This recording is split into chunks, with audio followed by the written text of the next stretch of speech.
Williams. Tonight, a story you'll only see here. An Atlanta mother says that police forced their way through her front door with guns drawn. But she says they weren't looking for her, and now she is demanding someone to be held accountable. This all happened at the villas at Princeton Lake on Atlanta's west side. 11Alive Chase Howell reports that mother says she's still traumatized. Just slowly come out, okay? Ring doorbell video shows Tiara Williams with her hands up, backing out of her doorway as Atlanta police officers stood outside of it with rifles and tactical gear. Any other occupants, come out! It really could have ended differently for my family. In the apartment with her, Williams' 12-year-old daughter, who you see here walking out of the apartment visibly upset. She's having nightmares saying that someone's going to break in, because, I mean, that's what they did. That's what she understands, you know, what happened. Someone broke in. Williams says the Ring video you just watched was the aftermath of police kicking her door in to serve an arrest warrant. The kicker, the warrant, was allegedly for the previous tenant. I'm being told from Atlanta Police Department that they received this information from the leasing office, that the said person that they were looking for is on the ledger and she stays here. And then from the leasing office, they're telling me that they didn't say that to the police. Like, they just told them, yes, she's on a ledger, but also there is a Miss Williams here as well. In this cell phone video Williams took, an APD officer seemingly confirms her story. She said that Jamil was the only one of these. We did reach out to the management group for the property, and they told us to contact Atlanta police. I want answers. I want clear answers, and I want accountability. APD is blaming the leasing office is blaming APD, and I'm stuck in the middle of it. I just want answers and I want accountability. That was Chase Howell reporting for us tonight. By the way, we did reach out to APD about this incident and requested the body cam video of the incident. We're still waiting to get that approved. Williams also says she does plan to take legal action. Also tonight, police in Monroe are now searching for a man accused of killing a pregnant woman and her unborn child. There's a $1,000 reward for the arrest of 36-year-old Dorius Brooks. Police say Brooks is armed and dangerous. Investigators say that Brooks is wanted in connection to the deadly shooting Sunday on G.W. Carver Drive. Tiania Stokes was killed and Cardarius Williams was injured. Brooks faces felony murder and feticide charges. If you have any information, contact Monroe PD immediately. And the family also tells 11Alive that Stokes had a 2-year-old daughter and was expecting a baby boy in April. We're going to have more on this story tonight on 11Alive News and streaming on 11Alive Plus at 11.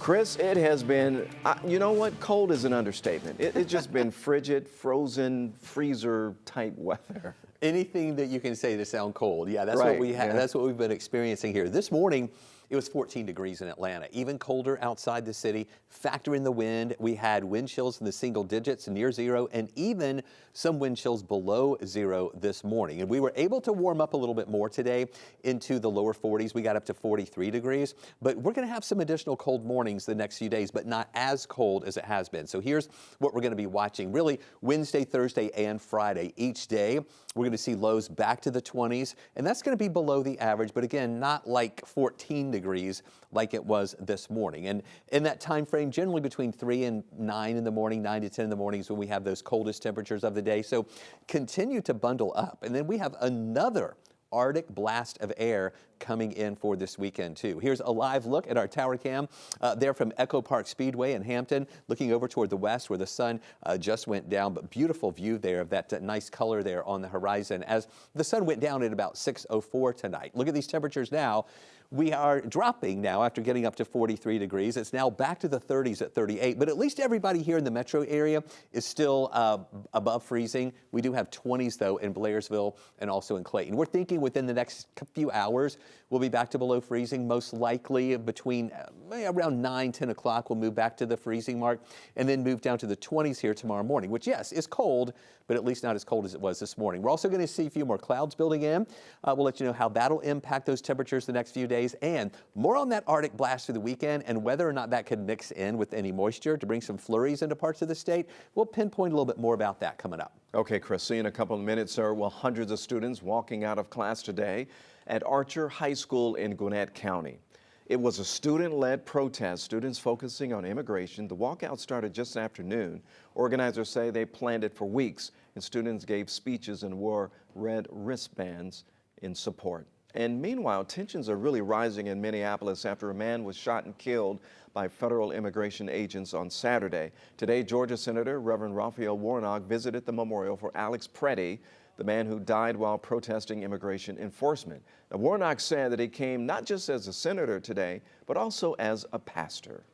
You're talking about essential workers who stand up for us all the time, who work in hotels, who clean up hospitals in the middle of the night, who stock grocery store shelves. And a lot of those people come from immigrant communities, and they are being poorly treated. And not only is it immoral, I might say when you think about what all of this is doing to this economy and to the American economy, it's stupid. The senator says he plans to fight against funding for ICE in this week's Senate vote, and he also warned that that move could actually lead to another partial government shutdown. Meanwhile, President Trump says there will be an investigation into the death of Alex Preddy. NBC's Monica Alba has more. And I'm thrilled to be back in the great state of Iowa. Tonight, President Trump on the road to talk about the economy, despite the nation's continued focus on Saturday's deadly shooting of a Minnesota VA hospital nurse by federal agents. In the days following, the White House's tone noticeably shifting as backlash over violent immigration enforcement operations grows. Days after top administration officials labeled Alex Preddy a domestic terrorist just hours after his killing, the president now saying he backs a full investigation. Do you agree with the assessment from some of your own officials that Alex Preddy is a domestic terrorist or an assassin? Well, I haven't heard that, but certainly he shouldn't have been carrying a gun. In Minneapolis, where federal agents killed 2 U.S. citizens in 3 weeks, a change at the top. The White House sending Border Czar Tom Homan and Customs and Border Protection Commissioner Rodney Scott to replace Border Patrol Commander Greg Bovino, who had been leading the administration's aggressive immigration raids in Minnesota. Homan already meeting with Governor Tim Walz to try to ease tensions. Walz's office saying in part, the governor and Homan agreed on the need for an ongoing dialogue and will continue working toward those goals. It comes a day after Minnesota's Attorney General asked a judge to stop the federal immigration operations in the state. The federal government doesn't have any right to try to flood us, threaten us with retribution, and to coerce the state of Minnesota into complying with Trump policy. With outrage growing over Preddy's killing, some from the president's own party now speaking out. Kentucky Senator Rand Paul calling for the agents involved to be placed on leave until an investigation is completed. Democrats going further, calling for Homeland Security Secretary Kristi Noem to be fired or impeached. President Trump still backing Noem. I think she's doing a very good job. Outrage over the Alex Preddy killing could lead to a partial government shutdown this weekend. Senate Democrats say they will not vote for a spending bill if it includes funding for the Department of Homeland Security. But Republicans have signaled they won't pull the DHS budget out of the bill. If the two sides can't come together, 6 agencies, including the Defense Department, could shut down. Monica Alba, NBC News, Washington. Jury selection began today in the long-awaited trial in Athens, Clarke County. So it's going to decide the fate of a man accused of killing Tara Baker, a University of Georgia law student, more than 2 decades ago. So our cameras were rolling in the courtroom for hours today for the first day of jury selection. The defendant, 48-year-old Edric Faust, is charged with murder and rape of the 23-year-old. This allegedly happened back on January 2001.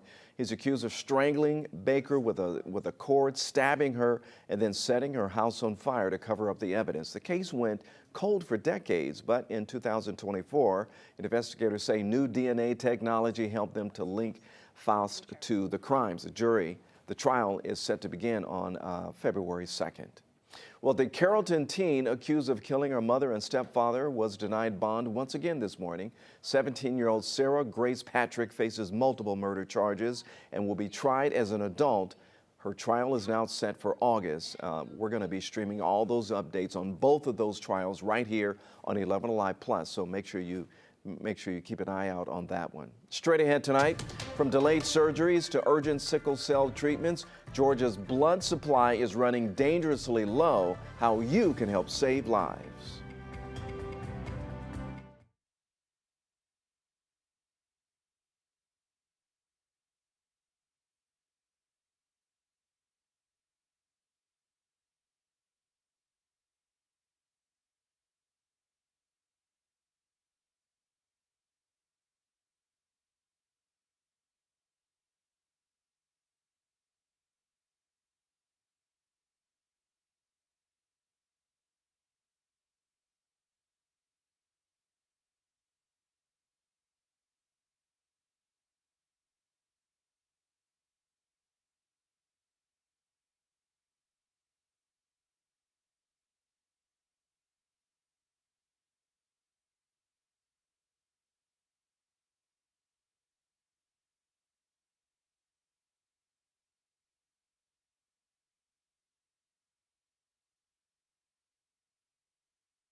Welcome back, everyone. The National Transportation Safety Board is issuing its final report into last year's mid-air collision in Washington, D.C. 67 people were killed when an American Airlines jet and an Army Black Hawk helicopter collided above the Potomac River. Georgian Sam Lilly and Ryan O'Hara were among the crash victims. At this morning's hearing, board members said a host of factors played a role in the crash. We should be angry because for years no one listened. This was preventable. This was 100% preventable. Well, the plane crash was the deadliest on U.S. soil since 2001. The FAA made several changes shortly after the crash to ensure helicopters and planes no longer share the same crowded airspace around the nation's capital. And today, UPS announced it has now retired its fleet of MD-11 cargo planes after one crashed during takeoff. 15 people died in that November crash at Louisville's Muhammad Ali International Airport. A report found the plane's left engine had fallen off the wing. The FAA says that it is still reviewing whether any MD-11s will be allowed to fly again. UPS is also announcing another round of job cuts, huge job cuts affecting tens of thousands of positions. 11Alive's Ariana Maniz posted this video to explain what this means for customers and also the company. If you work for UPS, listen up. The Metro Atlanta-based shipping company announced it's eliminating 30,000 jobs. They say that these layoffs comes as it's winding down operations with Amazon and is part of a major turnaround plan. The cuts are expected to hit operational roles the hardest. In addition to these job cuts, UPS says it's also closing 24 buildings in the first half of this year and also pushing for more automation into its systems. UPS says many of the cuts will happen through attrition and another voluntary buyout for drivers. The Teamster Union is responding, saying UPS workers, quote, know their worth and expect the company to honor its contracts. Now, this round of cuts comes after the company eliminated 48,000 jobs last year. Now, despite all of this, UPS says this major turnaround plan seems to be working and investors seem to agree. UPS beat earnings expectations and shares jumped by 4%. By the way, you can watch more stories just like this one on your time. Just download the 11Alive app by scanning the QR code on your screen. It's clear out there right now, but we have a few clouds that are building out to the west, and those are going to mix in during the day tomorrow. We'll let you know how those clouds will impact our morning and afternoon temperatures coming up.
Cold temperatures out there this morning. When we woke up, temperatures were at about 14 degrees and wind chills were even colder than that. We did manage to get up to the lower 40s today, which is still below the average. You know, average high for this time of year is 55 degrees. Today we were 43, but hey, at least we were above freezing for a while. Now we're going to stay chilly for the next few days with morning lows in the 20s, so not as cold as it was this morning, but still below average, and afternoon highs are going to be in the 40s. So at least we'll have numerous hours in the late morning into afternoon where those temperatures will be above freezing. Then we're watching a system into the weekend that is a coastal storm that's going to be developing off the South Carolina and Georgia and North Carolina coastline. And that's most likely going to become a nor'easter. The big question is, will it be close enough to the coast to, on the back side of that, spin a little moisture our way in the form of some snow flurries? We're going to talk about that in the models here in just a second. But first, live view in Rome right now. The sun went down a little bit after 6 o'clock, but still a beautiful view there looking over the city. Now, for the last 20 hours, it was cold. You know, we got down into the teens just after midnight here and then dropped down to 14 degrees this morning. And then we started warming up. That sunshine really helped us today, making it up to 43. But now the sun is gone and we're going to start cooling down again, but not as cold as it was last night and this morning. In fact, right now we're 38. Most places still above freezing. Here in the metro area, we are at freezing right now in Canton, and then 20s up in areas of the Blairsville area and also Clayton. Now, so we start off in the morning at 27. We get back above freezing, we're thinking around between 9 and 10 o'clock, and then by 11 we're at 37. We get up to 45 in the afternoon. Not a blustery day, but enough wind to make it feel even cooler. When we hit 45, it's going to feel more like 39. So still a rather chilly day out there. So here's what we're watching with the forecast track. A few of those clouds start moving in for the nighttime hours. No rain in association with them, but what that cloud cover is going to do is really kind of make it a little bit harder for those temperatures to drop. Those clouds will kind of act like a blanket and we won't see full radiational cooling. So again, getting down into the 20s rather than into the mid-teens. By afternoon tomorrow, more sunshine in here, and then additional clouds move in again for Thursday. Really for the next few days, we're going to call it just partly cloudy skies. And on Friday, we introduced just a 20% chance for an isolated shower. That'll move in, but again, most of us are going to stay dry on Friday. Then heading into the weekend, headline number 1 is going to be Arctic cold. Headline number 2 is going to be whether or not this system developing off the coast is going to be able to spread any moisture back into our area and send any snow our way. This model, the European model, has maybe a few flurries just east of Atlanta. I really think the better chance of any accumulating snow would be on the Georgia-South Carolina line and into the Carolinas. Pretty much same scenario here from the American model, showing maybe a few flurries here on the east side, but that better chance of accumulating snow in East Georgia and into parts of South Carolina and also North Carolina. This could change based on the track of that low, but just know we're going to keep watching it for you. But what I really want you to be prepared for is going to be the really cold air going into the weekend. Now, the next couple of days, lows in the 20s, highs in the 40s, and then look at Saturday, a low of 20, high of only 28. We're not going to go above freezing on Saturday. And right now, we're just going with a 30% chance for a few flurries here. Those chances higher over to the east of us. Another cold day Sunday, a low of 16 and a high of 33. Then warming to 43 Monday, all the way to 49 by Tuesday. All right, thanks a lot, Chris. You know, while crews are still cleaning up after this weekend's winter storms, there's another impact you may not even see: a critical shortage of blood. Cancellations and travel conditions have disrupted donations all across Georgia and across the country. 11Alive's Liza Lucas explains why the American Red Cross says help is urgently needed right now. It's not just ice, snapped trees, and down power lines left behind. Another chilling impact, a sharp drop in blood donations. Garrett Reed with the American Red Cross of Georgia says a shortage can potentially affect patient care. Whenever we do not have necessarily a lot of units readily available, that can lead to delayed surgeries, that can lead to delayed care. Coordinating blood supply across the state has been made difficult by the weather, and it's not just Georgia. We're seeing right now across the country about 12,000 units have gone uncollected for almost 500 blood drives. That's across the United States. That's why the American Red Cross is urging donors to answer the call. Sometimes we have very specific product types that we're looking for. At this time, we are really looking for all blood products. So anyone listening to this and watching this right now, we need your blood. Locally, there is a particular need for O-type donors, often used in trauma situations. and for African American donors. The #1 city in the entire United States that uses sickle cell products is Atlanta. So that need to have those sickle cell units available for our African American patients that are at our local hospitals is a real key focus for us right now. As Georgia comes together after the storm, Reed hopes neighbors will step up once again. This team in Georgia is incredible, and our community is incredible, and we have found that when this has happened in the past, just like right now, Georgians show up and roll up their sleeves to help save lives, and I know this will be no different. Liza Lucas, 11Alive News. Straight ahead on 11Alive Plus, fewer families are visiting Stone Mountain Park, and the state may not want to foot the bill, while critics say Confederate history is driving people away.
New tonight on 11Alive Plus, there's some Georgia lawmakers, they say one of the state's biggest tourist draws, Stone Mountain Park, is costing taxpayers too much.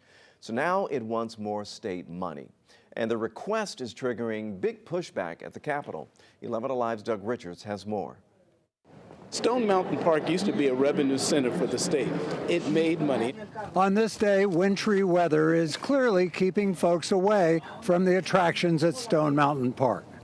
But critics say there are also too few visitors the rest of the year, put off, they say, by the park's historic mission as a Confederate memorial. Now the state agency that runs the park is seeking new funding from the state. Families want to go there, but the business decision to try to fund a conference center that is for the purpose of memorializing the Confederate dead is not a modern business step that's appropriate.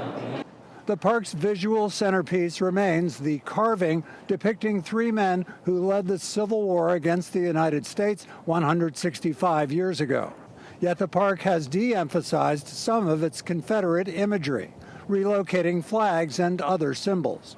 And some of the park's backers think that's driving away visitors. If you got a park that's not making money, you got to find out what's the reason for it. Is it possible folks stopped going so much because they're not drawn to the Confederate history? Or do you think it's the opposite? I think it's probably just the opposite. I think that a lot of people felt like they were being criticized. Let's put your prejudices aside and let's get on about real history. Doug Richards, 11Alive News. Well, the push to bring more affordable housing to the city of Atlanta continues today. Leaders broke ground on the Kennedy at Riverside.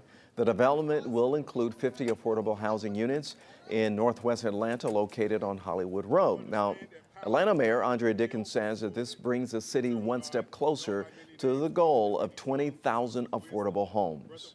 That's why we are building so much affordable housing, because too many households are paying well over 30% of their income on housing.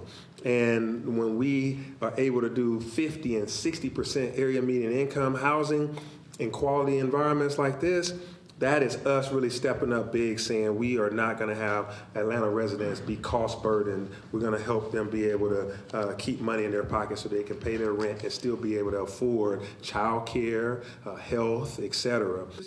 This development represents a $24.1 million investment. Rent will start around $819 for some of those units. We'll be right back.